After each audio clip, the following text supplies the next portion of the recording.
Oh, you've got to be kidding me.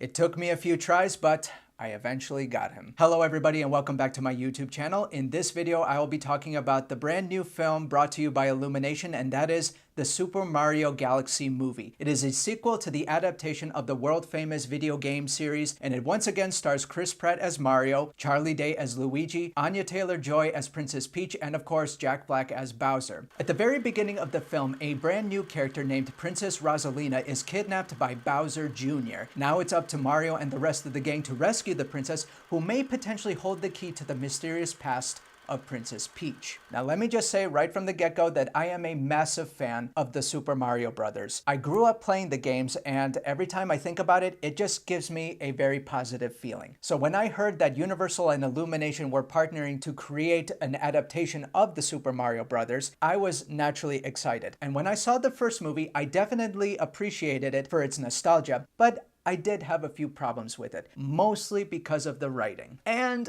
the same goes with this film. However, there are some things that this movie did better than the first movie. Also, another thing that I noticed about this film is that I feel like the age of the target audience with this movie is significantly lower than the last one, meaning that this film definitely reads as a children's movie. And it's not just trying to target an audience that is probably in their 40s or 50s who grew up playing the games in the 80s, but rather they are trying to capture the hearts of a newer, younger generation, which is actually not a bad thing, because when you think about it, the whole nature of this game in the eyes of a stuffy person really feels nonsensical. I mean, you got mushroom people and giant demonic looking turtles. I mean, the whole thing seems a bit silly, but that's exactly what Mario is. It's meant to be fun, and that's exactly what this movie is. It's fun. And this movie really does look and feel like a Mario movie. And I'm glad that we get to see more of Mario and Luigi together. In the last film, they spent a whole movie apart from one another, and I felt like that was a bit of a detriment. But this time around, we get to see them working together as a team, and I think that is a giant improvement. Not only that, we're also introduced to a brand new character named Yoshi, and this guy's so freaking adorable. I can see why Universal decided to market the film by making a $53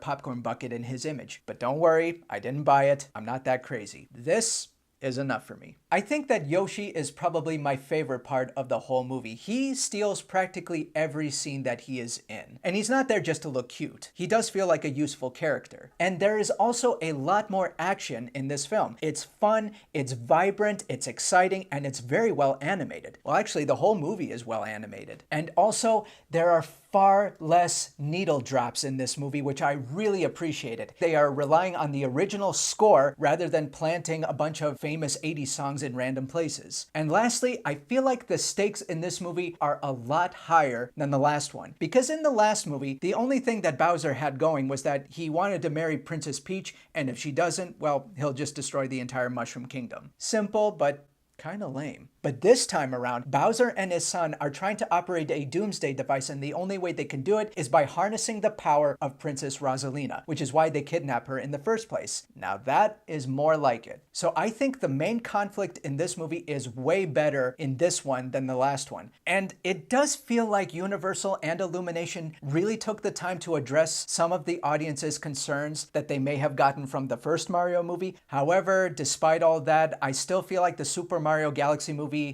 is still a flawed movie. The beginning was very strong, as well as the ending. It's just the middle part. The middle part is just chock full of cameos and tag-ons that, unless you're well versed in this universe, you won't have any idea who they are or why they are even there. There was even a scene where I recognized not just one, but 3 main villains at one time, and the only reason I knew that is because I grew up playing Super Mario Bros. 2, and the film doesn't give them enough time to breathe. 1 minute they're here, 3 minutes later they're gone, and we never hear from them again. And that happened a lot, actually. I mean, they're there just because they're there, or maybe fans would recognize them and they would get a kick out of it. But what's worse is that if you're not a fan of the games and you have no idea who these characters are, they will feel very insignificant to the plot. It's like what my brother always tells me whenever I'm making a movie. You gotta keep in mind that just because something is clear to you up here, it doesn't mean that other people are going to understand you. You have to tell the story in a clear, precise way as if they are hearing it for the first time. And sometimes people can be very close to a project that they don't realize that other people won't know what you're talking about. And with the addition of all these subplots and side characters, at a certain point I started to think that we may have been going off track a little and losing sight of the central narrative. And also, while I love the fact that we're seeing more of Luigi and Mario together, the whole gang itself spends a great deal of time apart. Like when the whole conflict started, Peach and Toad went off in one direction and Mario, Luigi, and Yoshi went in another. But all their journeys led them to the same exact place, and I thought that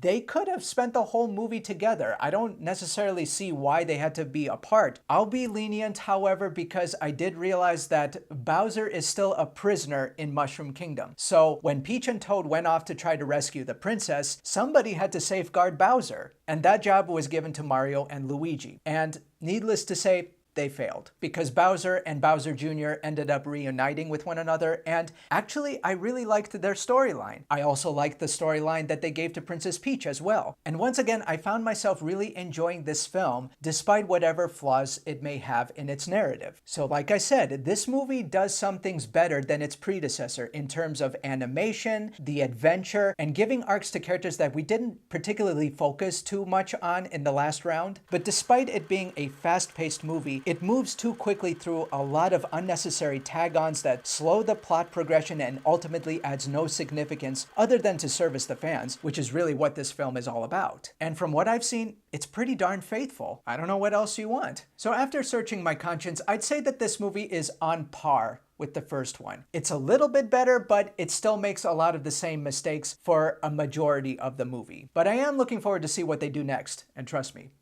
there's going to be more movies. So I'm going to give the Super Mario Galaxy movie a B-.